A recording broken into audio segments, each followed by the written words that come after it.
জয় যিশু, hallelujah, praise the Lord. তো প্রভু যিশু নামে সবাইকে অসংখ্য অসংখ্য ধন্যবাদ। আর তোমাদের সবাইকে যিশুর আলো চ্যানেলে তোমাদের সবাইকে স্বাগত জানাই। তো ঈশ্বর সুন্দর সময় সুযোগ করে দিয়েছেন ঈশ্বরের বাক্য বলার জন্য। তো সেই জন্য সেই মহান জীবিত ঈশ্বরের ধন্যবাদ করি। স্বর্গময় জীবন্ত পিতা, তোমায় ধন্যবাদ দিই, তোমার প্রশংসা, গৌরব ও মহিমা করি। কারণ তুমি সত্য, তুমি পথ, তুমি জীবন, তুমি ছাড়া আর কারো কাছে পরিত্রাণ নেই। কারণ প্রভুর বাক্য বলে যে আকাশের নিচে মনুষ্যদের মধ্যে এমন কোনো নাম নেই যে নামেতে তোমাদেরকে পরিত্রাণ দিতে পারে, একমাত্র সেই যিশু নাম ছাড়া। তো সবাইকে জয় যিশু, হালেলুয়া। তো আজকে ঈশ্বরের বাক্য গীত সংহিতা 56 অধ্যায়। তো ঈশ্বরের বাক্যটি সেই পাঠ করব। হে ঈশ্বর, আমার প্রতি কৃপা করো, কেননা মর্ত আমাকে গ্রাস করিতে চাহিতেছে। সে সমস্ত দিন যুদ্ধ করিয়া আমার প্রতি উপদ্রব করো। আমার গুপ্ত শত্রুগণ সমস্ত দিন আমাকে গ্রাস করিতে চাহিতেছে, কেননা অনেকে সদর্পে আমার বিরুদ্ধে যুদ্ধ করিতেছে। যে সময়ে আমার ভয় লাগে আমি তোমাতে নির্ভর করিব। ঈশ্বরে আমি তাহার বাক্যের প্রশংসা করিব।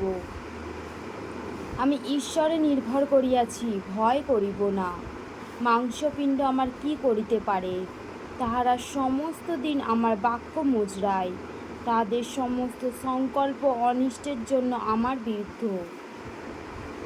তাহারা একত্র হয়, ঘাঁটি বসায়, আমার পদচিহ্ন লক্ষ্য করে।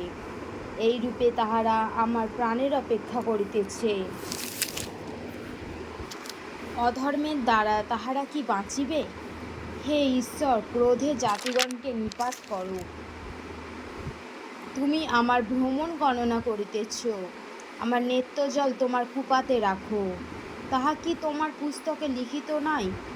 সেই দিন আমার শত্রুগণ ফিরিয়া যাইবে, যেদিন আমি ডাকি। আমি ইহা জানি যে ঈশ্বর আমার সপক্ষ। ঈশ্বরে আমি তাহার বাক্যের প্রশংসা করিব। আমি ঈশ্বরে নির্ভর করিয়াছি, ভয় করিব না। মনুষ্য আমার কি করিতে পারে? হে ঈশ্বর, আমি তোমার কাছে মানতে বদ্ধ। আমি তোমাকে স্তবের উপহার দিব। তুমি তো মৃত্যু হইতে আমার প্রাণ উদ্ধার করিয়াছ। তুমি কি পতন হইতে আমার চরণ উদ্ধার করো নাই, যেন আমি জীবিতদের দীপ্তিতে ঈশ্বরের সাক্ষাতে গমনাগমন করি? আমেন। তো ঈশ্বরের বাক্য এতটাই। ঈশ্বর বাক্যে শ্রোতা ও বক্তা উভয়কে ঈশ্বর প্রচুর পরিমাণে আশীর্বাদ করুক। তো সবাইকে জয় যিশু, হালেলুয়া, প্রেজ দ্য লর্ড।